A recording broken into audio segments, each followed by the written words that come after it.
Papa Francesco ha celebrato questa mattina una messa per i migranti nel 6° anniversario del suo viaggio a Lampedusa. Sono persone, ha detto, non questioni sociali.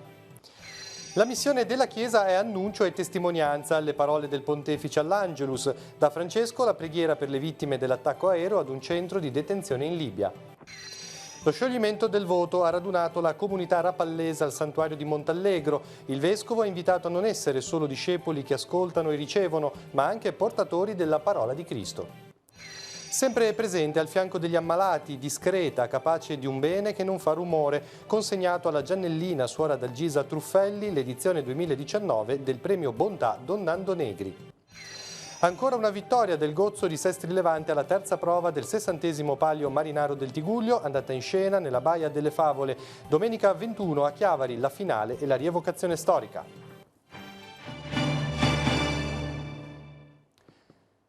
Buonasera a tutti e bentornati al telegiornale. Papa Francesco, nell'omelia della messa celebrata questa mattina per il 6° anniversario della sua visita a Lampedusa, ha sottolineato che i migranti sono il simbolo di tutti gli scartati della società globalizzata e ha ricordato che chi scappa dal proprio paese è innanzitutto una persona, non una questione sociale. Sono alcuni degli ultimi che Gesù ci chiede di amare e rialzare. Questa è la riflessione di Francesco. I dettagli nel primo servizio. Papa Francesco ha celebrato questa mattina la Santa Messa nella Basilica Vaticana la presenza di 250 persone fra migranti e operatori in occasione del 6° anniversario della sua visita a Lampedusa, meta del suo primo viaggio pastorale. Facendo riferimento alla liturgia del giorno, Francesco ha ricordato che Gesù rivela ai suoi discepoli la necessità di una opzione preferenziale per gli ultimi, che devono essere messi al primo posto nell'esercizio della carità. Il pensiero del Papa dunque è andato agli ultimi di oggi. Sono gli ultimi ingannati e abbandonati a morire nel deserto. Sono gli ultimi torturati, abusati e violentati nei campi di detenzione. Sono gli ultimi che sfidano le onde di un mare impietoso. Sono gli ultimi lasciati in campi di un'accoglienza troppo lunga per essere chiamata temporanea. Essi sono solo alcuni degli ultimi che Gesù ci chiede di amare e rialzare. Purtroppo le periferie essenziali delle nostre città sono densamente popolate di persone scartate, emarginate, oppresse, discriminate, abusate, sfruttate, abbandonate, povere e sofferenti.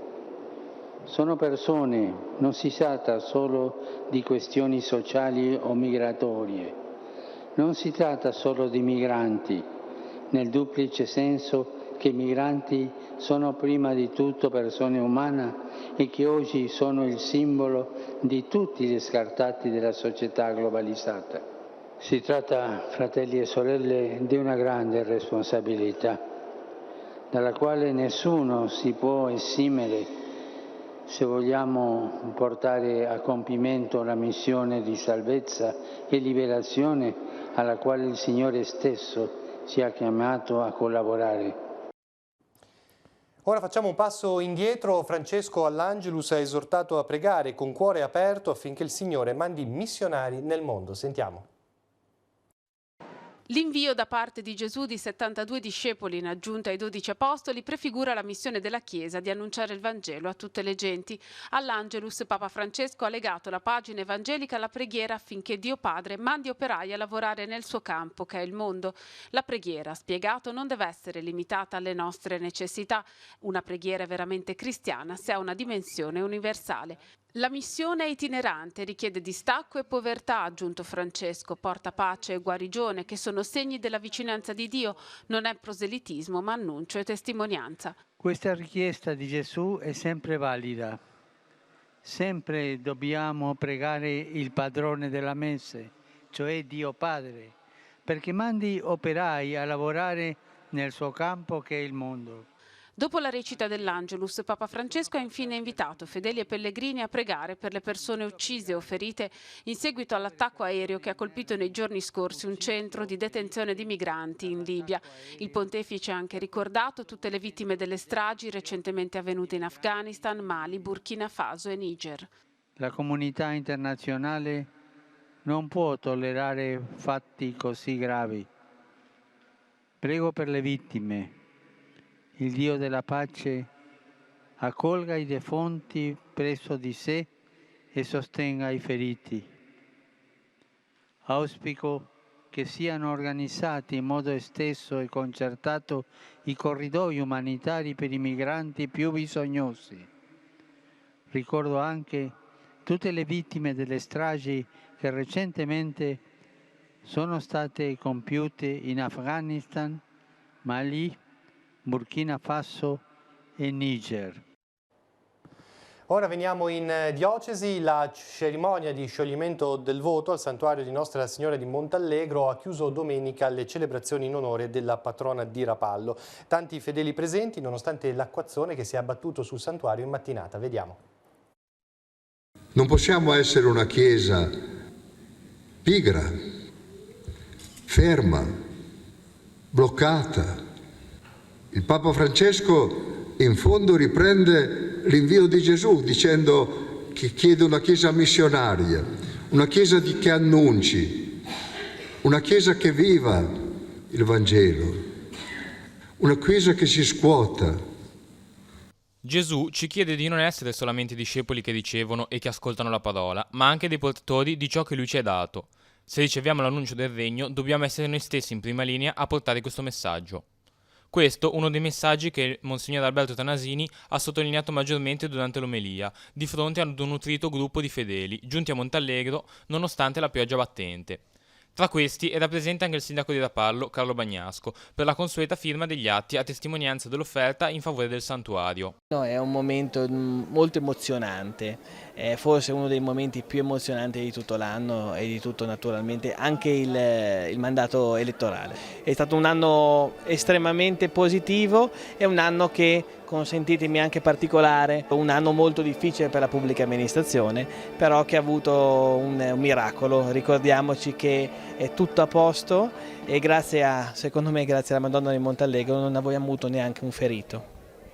Un voto che si rinnova, ha sottolineato Don Gianluca Trovato, rettore del santuario di Nostra Signora di Montallegro, facendo riferimento alla mareggiata di ottobre, che, nonostante gli enormi danni alle cose, non ha causato vittime. È un'occasione per il popolo di Dio che è in Rapallo di accorgersi a chi appartiene.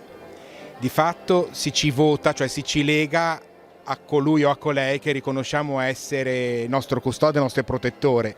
Era il 1657, proprio 100 anni dopo l'apparizione, quando il popolo di Rapallo ha sperimentato in una forma generale la custodia di Maria, perché nessuno fu colpito dalla peste, dal colera che allora decimava le vittime in tutte le altre città. Siamo alle notizie di stampo amministrativo. Da questa mattina è partito sul litorale di Lavagna e Cavi il progetto del Ministero dell'Interno Spiagge Sicure. Il Comune si è aggiudicato infatti il finanziamento di 42.000 euro per incrementare il servizio di sorveglianza sulle spiagge sia per la sicurezza sia per contrastare l'abusivismo commerciale e la contraffazione. Il progetto è affidato all'organizzazione di vigilanza privata La Pantera, avete visto le immagini. Le guardie saranno presenti tutti i giorni fino al 15 settembre dalle 10 alle 13 e dalle 14 alle 17. E anche Santa Margherita Ligure sta per avviare un progetto simile, in quanto, si legge in una nota arrivata oggi, a sua volta ha ricevuto un contributo del Ministero nell'ambito del progetto Spiagge Sicure. L'attività in questo caso sarà curata dal personale della Polizia Municipale. Gli esercenti del centro storico di Lavagna non dovranno più esporre carta, cartone e plastica al di fuori dei propri negozi. Lo stabilisce la nuova giunta mangiante. Il provvedimento riguarda le attività di Via Roma, Piazza della Libertà e Via Dante. D'ora in poi i rifiuti dovranno essere conferiti in 3 specifici punti: davanti alla Banca Carige di Piazza della Libertà, nello spazio adiacente all'ex veranda di Piazza Vittorio Veneto e di fianco ai contenitori della Caritas dopo Piazza della Meridiana. L'esposizione dovrà avvenire nei giorni convenuti dalle 12 alle 13:30. E in tema di decoro urbano, l'amministrazione di Rapallo tira le orecchie al gruppo Ferrovie dello Stato per le condizioni di incuria in cui questa mattina versava la stazione ferroviaria cittadina. È il peggior biglietto da visita che si possa offrire ai pendolari e agli ospiti, si legge in una nota, che torneranno nelle loro città con il terribile ricordo di una stazione sporca lasciata allo sbando. La Giunta Bagnasco sollecita dunque Ferrovie dello Stato a rimediare a questa situazione che avete visto anche nelle foto. Ieri pomeriggio i vigili del fuoco di Rapallo sono intervenuti sul sentiero che collega Montallegro per soccorrere un escursionista di 75 anni che per cause in via di accertamento è caduto nella scarpata di fianco al sentiero. Grazie al cellulare è riuscito a chiamare i soccorsi. Il personale medico è giunto sul posto con l'elicottero dei vigili del fuoco. Una volta stabilizzato sulla barella spinale, l'infortunato è stato poi portato al pronto soccorso con l'ambulanza.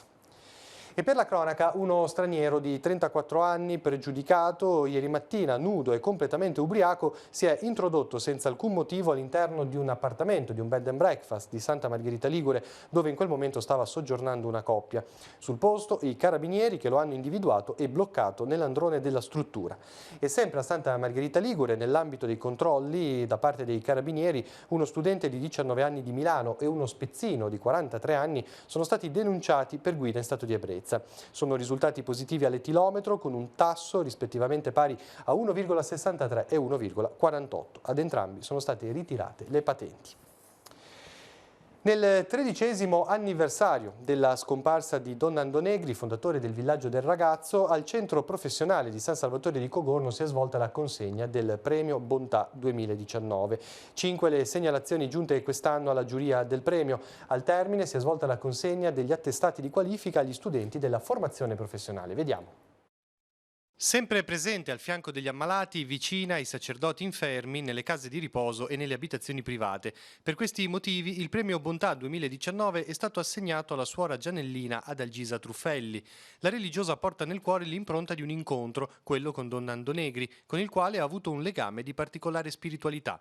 Quello che abbiamo potuto l'abbiamo fatto sempre per amore e per amore dei malati, dei poveri, eccetera, ma nella piena disponibilità, nella semplicità, seguendo quello che il Signore ci dava di aiuto, perché sempre se ho fatto qualcosa è perché Lui sempre mi ha aiutato.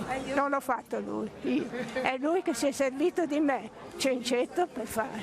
È facile voler bene a Suor Adalgisa perché lei ovunque passa distribuisce consegna bene, consegna carezze, consegna preghiere, accompagna le persone nei momenti di maggiore difficoltà. Donna discreta, capace di un bene che non fa rumore, Suor Adalgisa ha ricevuto riconoscimento al Villaggio del Ragazzo subito dopo la messa celebrata dal Vescovo. Nell'occasione è stata ricordata la sua dedizione per la formazione del personale infermieristico. Insomma, un esempio per tanti, ad incominciare dalla sua famiglia. La zia è sempre stata un esempio, è sempre stata vicina a noi tutti in famiglia.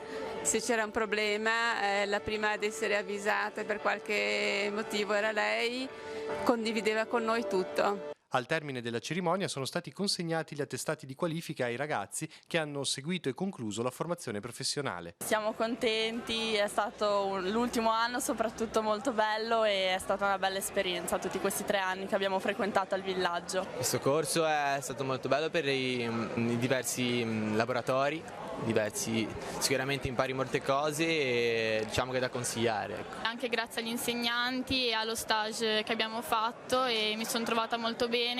Anche io ho deciso di continuare gli studi, però iniziare già a lavorare perché è una cosa anche importante quello.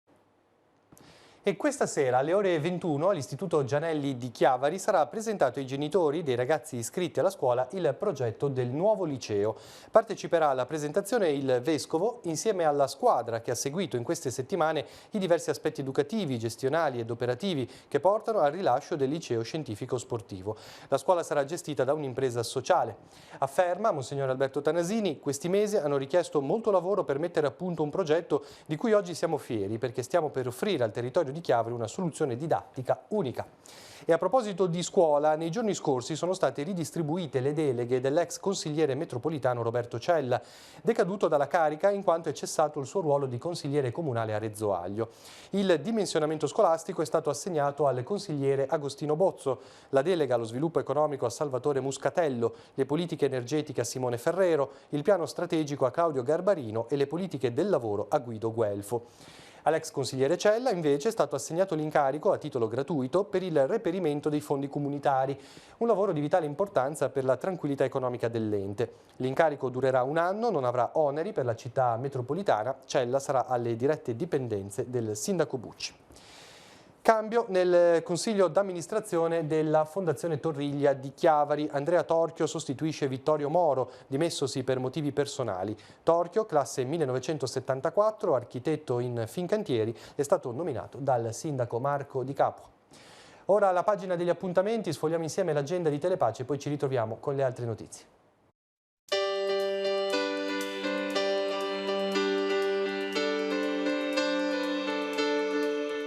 Appuntamenti in agenda per martedì 9 luglio. Essere missionari nei propri luoghi è il titolo della mostra allestita nella sala Baldassarre del santuario di Sant'Antonio a Chiavari. È un'esposizione di oggetti vari curata dalla Fraternità dell'Ordine Francescano Secolare e aperta sino al 15 luglio, dalle 15.30 alle 18.30, nei festivi anche al mattino dalle 9 alle 12. Dalle 19 alle 21.30 sarà aperta alle visite Casa Carbone a Lavagna. Sarà possibile partecipare ad un aperitivo in giardino organizzato dal FAI. Borgo in tavola a Cavi di Lavagna, degustazione di piatti e bevande a cura dei locali del borgo e del locale CIV. L'inizio alle 19, la conclusione a mezzanotte. Settima edizione ANE di A Tavola in Valgraveglia, la cena itinerante tra vari stand gastronomici per un immaginario tour della valle. Si parte alle 19.30 nell'area verde Sandro Pertini di Conscenti. La serata sarà allietata dalla voce e dal sax di Roberto Rossi. Visita guidata al centro storico di Moneglia a partire dalle 21. Il ritrovo davanti al comune, in corso Libero Longhi. È previsto un itinerario a piedi lungo le vie del paese per una durata complessiva di circa 2 ore. Saranno presenti guide turistiche abilitate. Alle 21, nella chiesa di Santa Maria di Nazareth a Sestri Levante, si terranno letture e canti in onore della Madonna. I testi novecenteschi testimonieranno in modi diversi, da Dante a Rilke e da Eliot a Trilussa, la devozione alla Vergine. La serata sarà accompagnata dal coro parrocchiale. E infine, sempre alle 21, all'Oratorio dei Bianchi di Rapallo, andrà in scena Melodie di un esilio, concerto del Collegium Pro Musica per la rassegna Le Vie del Barocco. Ad esibirsi Federico Marincola, voce e chitarra, Stefano Bagliano al flauto ed Eric Oscar Wetter al violoncello. Sarà proposta musica sefardita e barocca spagnola. Una cinquantina di batteristi ha portato la musica dei Queen in piazza Roma a Chiavari, suonando insieme alcuni dei più celebri successi della band britannica. Siamo andati a vedere.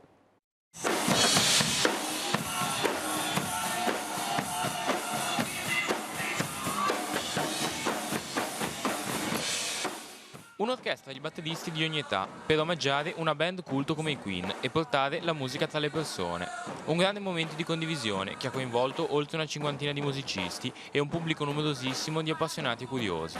A dirigere le operazioni Elisa Pilotti del Centro Artistico Musicale di Lavagna. Credo che in generale le istituzioni dovrebbero appoggiare la cultura e la musica e una città come Chiavari ha assolutamente tanto bisogno di musica e di spettacolo, è una città turistica, è una città sul mare e quindi noi non abbiamo fatto altro che portare un po' della nostra musica e dell'energia dei batteristi. Lo spirito non è quello di suonare perfettamente, è quello di dare energia, di far tremare Chiavari e insomma di divertirsi, perché lo spirito della musica è anche condivisione, stare insieme. Che si porta finalmente la musica in piazza, c'è un'occasione per tantissime persone di esibirsi, giovani batteristi, ho visto tantissimi ragazzi, quindi portare la musica, comunicare con la musica è importante, è entusiasmante.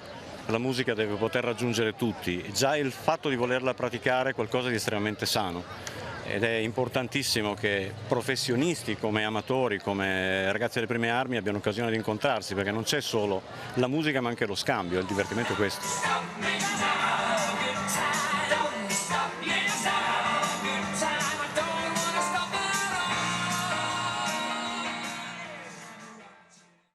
Saranno 6 le serate di spettacolo, dibattito, incontro organizzate dalla Tigugliana con la partecipazione e la collaborazione del Comune di Rapallo. La rassegna partirà domani, martedì 9 luglio, dalle 21.15 sul piazzale di Villa Porticciolo.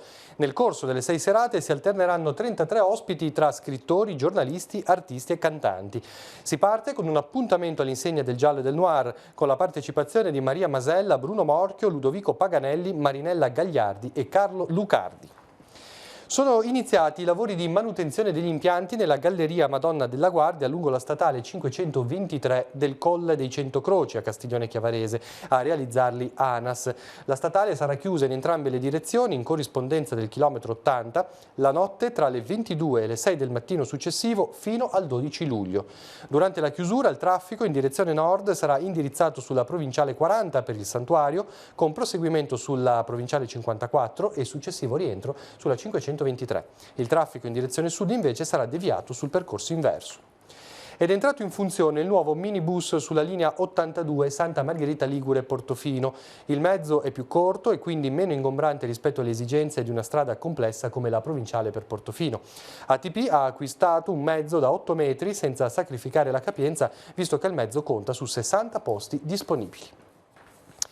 È andata ancora una volta l'equipaggio dell'Armo di Sesti Levante la vittoria nella terza e ultima prova preliminare del 60° Palio Remiero del Tiguglio. Nel campo di gara, disegnato nella parte a ponente della Baia delle Favole a Sesti Levante, i 16 equipaggi più i 3 della categoria Master sono tornati a darsi battaglia sotto lo sguardo attento e divertito del pubblico assiepato sulla riva. A causa del vento, che ha reso soprattutto la partenza ma anche le altre fasi di gara piuttosto difficili, la tecnica ha giocato un ruolo determinante. Nella categoria Gozzi in legno da 22 palmi, quindi ancora una volta vittoria dell'equipaggio della Lega Navale di Sesti Levante. A seguire la Lega Navale di Chiavari, quella di Lavagna, il Rowing Club San Michele di Pagana e la compagnia di Rapallo. La classifica provvisoria nei Gozzi in legno attualmente vede il Sesti Levante in testa con 15 punti, San Michele seconda con 10, a seguire Chiavari 9, Lavagna 6, Rapallo 5. Gran finale adesso domenica 21 a Chiavari con la rievocazione storica e la finale. A partire dalle 16 il corteo storico partirà da piazza Nostra Signora dell'Orto e raggiungerà il lungomare dove si disputerà la prova che si concluderà con l'arrampicata della scimmia per strappare il vessillo e conquistare l'ambito trofeo. Seguirà la finale del campionato dei Gozzi in legno con una gara che mette in palio punti doppi. Al termine un pomeriggio di festa con la premiazione e dalle 21:30 sul lungomare Giussani musica con l'orchestra Cambri e il concerto della cantante Antonella Ruggero. In conclusione una lieta notizia: ieri pomeriggio nella Basilica di Santa Maria Assunta in Carignano a Genova il nostro ex collega e amico Alberto Viazzi si è unito in matrimonio con Greta Spinelli. A presiedere la celebrazione il vescovo emerito di Ventimiglia Sanremo, Monsignor Alberto Maria Careggio. Presenti anche il vescovo di Pavia, Monsignor Corrado Sanguineti, il direttore di Telepace, Don Fausto Brioni, dove Alberto ha lavorato una ventina d'anni, e Don Pino De Bernardis, oltre ai tanti amici di Alberto e Greta. Intanto state vedendo le immagini proprio di ieri pomeriggio. Ai novelli sposi, migliori auguri da parte di tutto lo staff di Telepace. Si conclude il nostro telegiornale, l'appuntamento torna domattina alle 7:30 con il Buongiorno di Telepace. Per tutte le altre informazioni continuate a seguirci sul sito teleradiopace.com. Grazie per l'attenzione e buon proseguimento di serata.